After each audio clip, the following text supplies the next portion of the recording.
Have you ever worked with someone who is highly capable, but somehow, despite good intentions, communication just didn't click?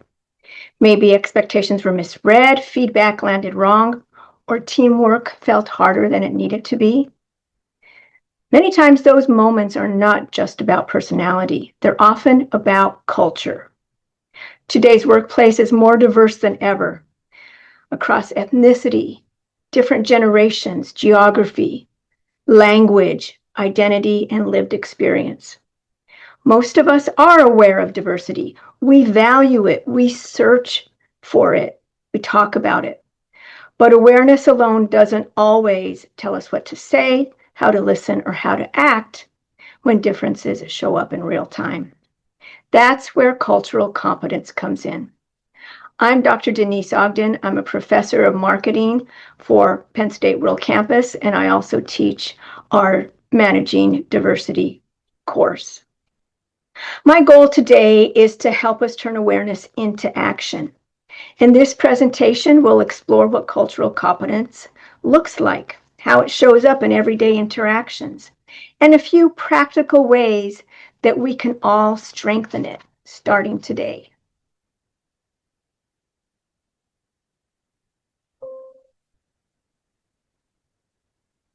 I'll start out with a quote from Kofi Annan, the former Secretary General of the United Nations.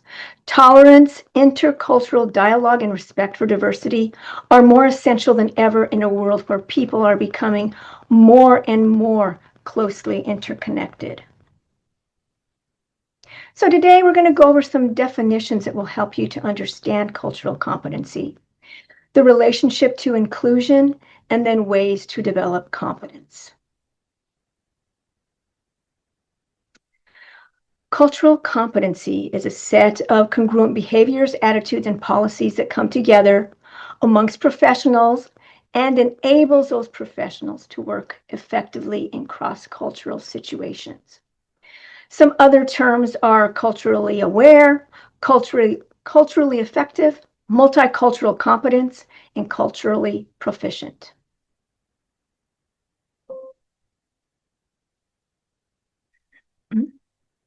Let's also define culture. Hofstede defined culture as a collective programming of the mind which distinguishes the members of one human group from another. It includes systems of values, attitudes, knowledge, norms, traditions, codes of behavior. It's the way we do things. And really, for all of us, it's a roadmap for how we perceive and interact with our environment.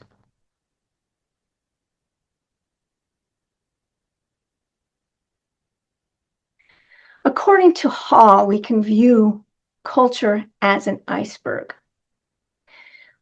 With an iceberg, you see the top of the iceberg, but there's a lot that is underneath that we don't see. And that's the same with culture. At the external, at the surface, culture represents about 10% of who we are. These are behaviors, it's traditions, customs, anything that's easily observable with the senses. Underneath that iceberg, in terms of culture, is 90% of who we are. These are things that you can't see. They're very deeply embedded, such as core values, beliefs, priorities, perceptions, attitudes, assumptions. Often these are unconscious. It's difficult to change and based on subjective knowledge. The part of our culture that we can see is explicitly learned, conscious, easy to change, and based on objective knowledge. So as you can see, 90% of who we are when it comes to culture is hidden deep within ourselves. In terms of a historical perspective, we have moved from Americanization. When immigrants first came to this country, they had to be American, and being American meant to act a certain way. But over the years, we've become more accepting of different cultures. So we moved from Americanization to maintenance of cultural identities. And this can have both positive and negative attributes. So, for example, when it comes to acculturation. When we keep more of the traits from our culture or country of origin, it is often difficult to adapt in some situations. So, for example, if you don't speak English that well, it can be very difficult sometimes to get what you need in terms of assets or in terms of help. So we look at acculturation, and it is the cultural modification of a group by adapting to or borrowing traits from another culture. And we do it all the time. Some of our favorite foods are not from this are not from the United States, such as Italian food, pizza, for example, or Mexican food.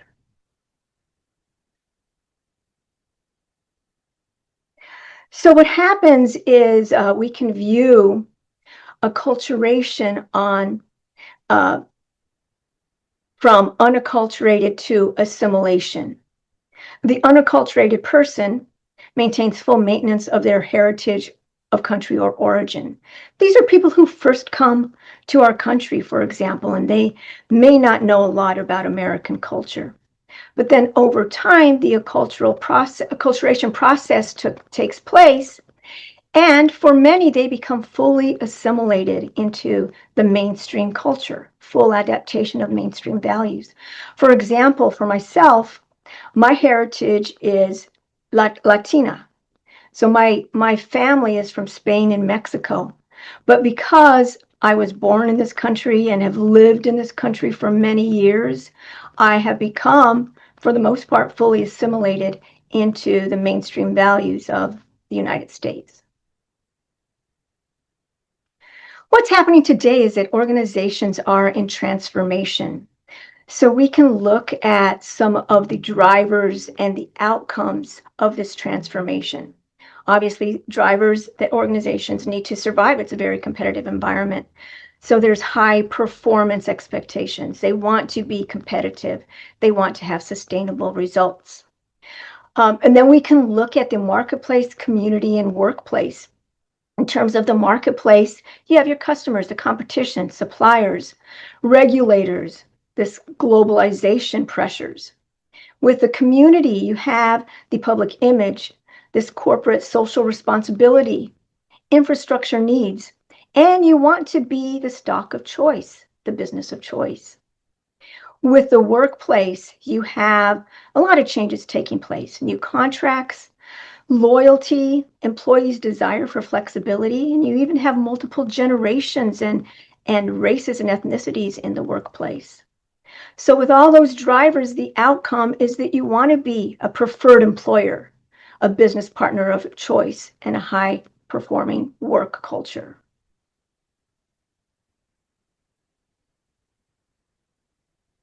And this brings us to inclusion. In any workplace, you want to feel valued. So inclusion is this idea that different voices are sought and utilized as opportunities for added value. Different perspectives and frames of reference offer a competitive advantage in teamwork, service delivery, product quality, and work output. So in any workplace where there's dignity and respect, you have inclusion. And when there's inclusion, it helps to develop that cultural competence that we are seeking.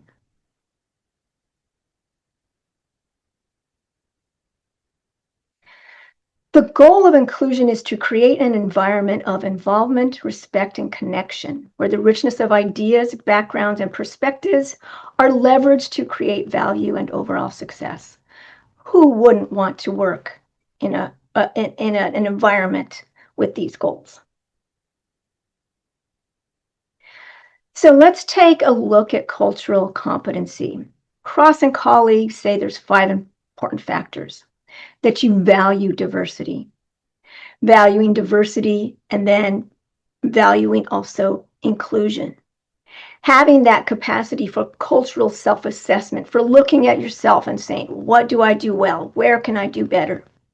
Being conscious of the dynamics inherent when cultures interact. And a lot of that comes with educating yourself. Having institutionalized cultural knowledge and having developed adaptations that reflect an understanding of cultural diversity. Before I became a professor, I used to work at the Dun & Bradstreet Corporation, and we would bring in high-valued customers, and many times those customers were from different countries. So it was my role to educate the team before the customers came in on the culture. And that was so important because it's very easy to make a mistake when you're not aware of the dynamics when different cultures come into contact. And that brings us to intercultural communication. Very simple. When a message producer is a member of one culture and the message receiver is a member of another.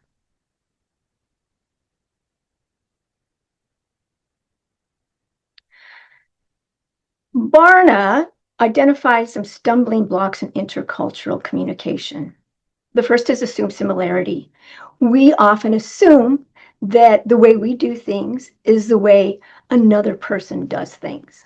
And often that is incorrect. So, for example, my husband and I were in Brazil, and a woman came up to him, hugged him, and kissed him on both cheeks. And he was taken aback, and so was I. And I asked my husband, "Do you know that woman?" And he said, "I have no idea who she is." That is the difference with how we greet strangers in our country versus how a person from Brazil greets a stranger. It could be language, and sometimes even when both people speak English but are from different countries, there can be some confusion. Nonverbal communication is big because often what we don't say communicates a lot, and that can cause confusion. Preconceptions and stereotypes. If you have a stereotype of another person and believe that they will act a certain way because of your preconception, that can create a stumbling block. Evaluation of culture as inferior to own. Now, it's important that we all feel proud of our country, of our culture.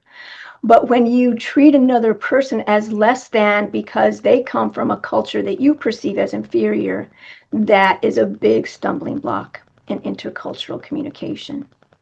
And the last is high anxiety. It's this feeling that people have when they're in an unknown situation, in an unknown country. There's a lot of anxiety that comes with it, and that can cause some stumbling blocks in communication. As I said before, nonverbal communication is very important because it communicates a lot. Almost 90% of our communication between people can be nonverbal.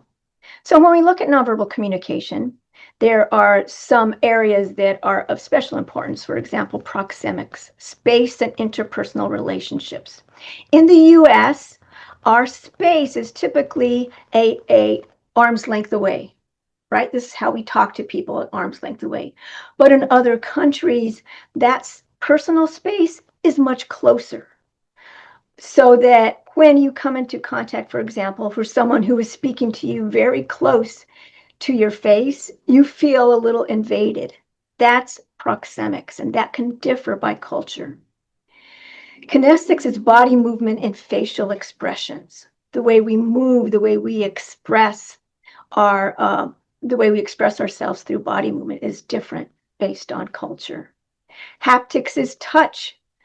For example, some cultures, such as the Hispanic culture, we like to touch people, to hug, to put our arms around people, and that may make someone, for example, from Germany feel a little bit uncomfortable because their touch behavior is not as personal.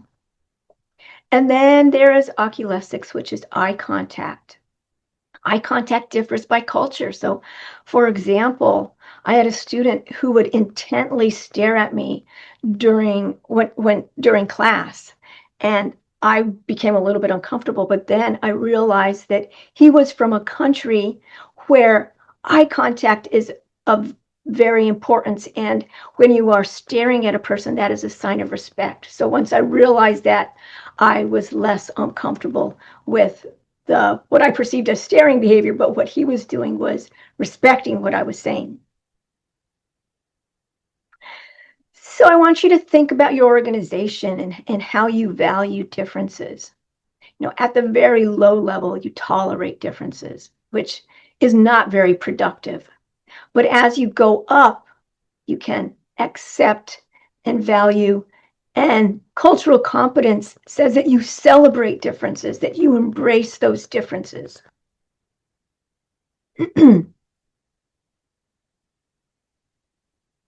I love this quote. It is not our differences that divide us.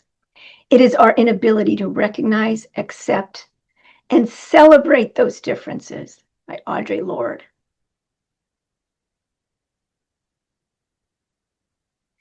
So one phrase that I like to teach in my diversity and inclusion class is not wrong, just different. So this is when you come into contact with someone who is from a different generation, a different culture, just a different background. You tend, we, I, you, us, we tend to think of them as weird, or we tend to judge them. And if you think to yourself, not wrong, just different. So you may see someone who eats a little bit differently than you do. Instead of saying, wow, that's weird, think to yourself, not wrong, just different. It's just a different way of approach. Not wrong, just different. This is another quote that I love from the book To Kill a Mockingbird. You never really understand a person until you consider things from his point of view, until you climb into his skin and walk around it. And that's a lot of what cultural competence is. It's about empathy. It's about not immediately judging someone for being different. Thinking about the situation, not wrong, just different. So here are some questions for self-assessment and thinking about how you interact with different people, with different cultures. Do I acknowledge and respect differences? Do I encourage open discussion?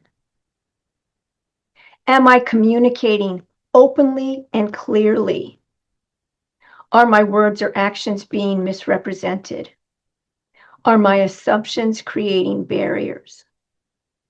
These questions will help you to improve your cultural competency.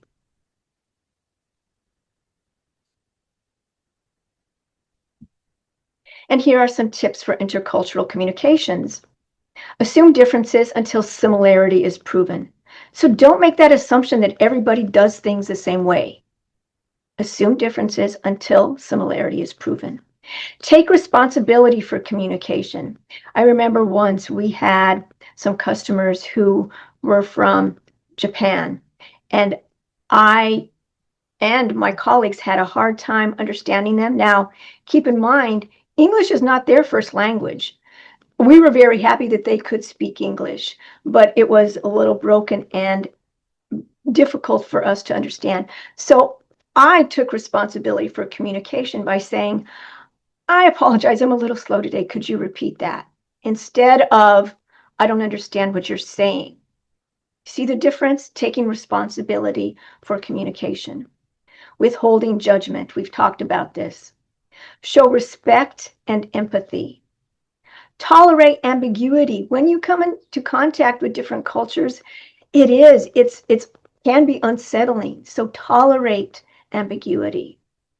Look beyond the superficial. Be patient and persistent, especially when it comes to communications and understanding someone. Recognize your own cultural biases, and that's part of that self-reflection. Be flexible. Emphasize common ground.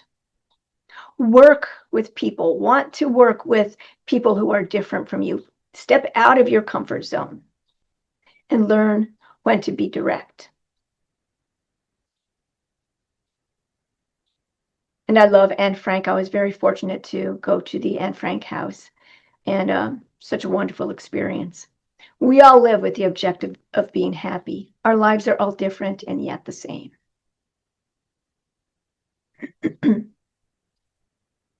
So what can you do in your organization? Number one, change perspectives. Develop this growth mindset that I used to do this, which may not have been that positive, but now I'm going to do this. I'm going to grow. Focus on diversity, equity, and inclusion so that everybody in the organization feels that their voices are heard and feels valued. Create goals when it comes to cultural competence. Identify those barriers and then try to eliminate them. And then perform this gap analysis. What's going well?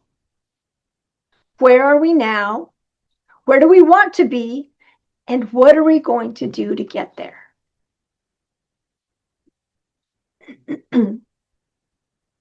Of course, you're going to run into barriers to organizational communication. And a lot of this is controllable, but sometimes things are out of your control. So distortion of information, not understanding what the other person is saying, for example. Rumors in the grapevine. Oh, those are big ones. To try to be careful not to develop rumors that have not been proven, not to share through the grapevine. Information overload. Imagine coming to a new country, not knowing the language and being bombarded with so many inputs. That can be overwhelming for an individual. Narrow viewpoints. Status differences can be barriers to organization communication.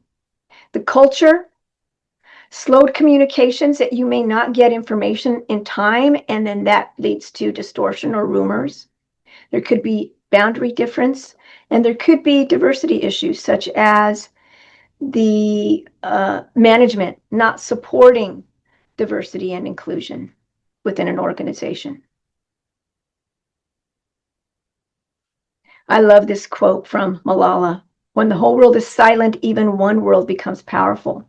We often think that just one person can't make a difference within an organization, but one person can make a difference. It often just takes one person to make steps toward cultural competence, and then others join in.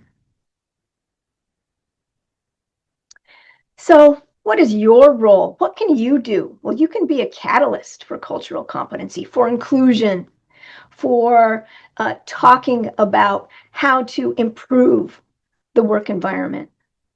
You can be that facilitator and change agent within your organization. A spokesperson speaking up for other people who may not have a voice. You are a culture creator, a communicator. You can become a champion within your organization, and you can be a finder of best practices.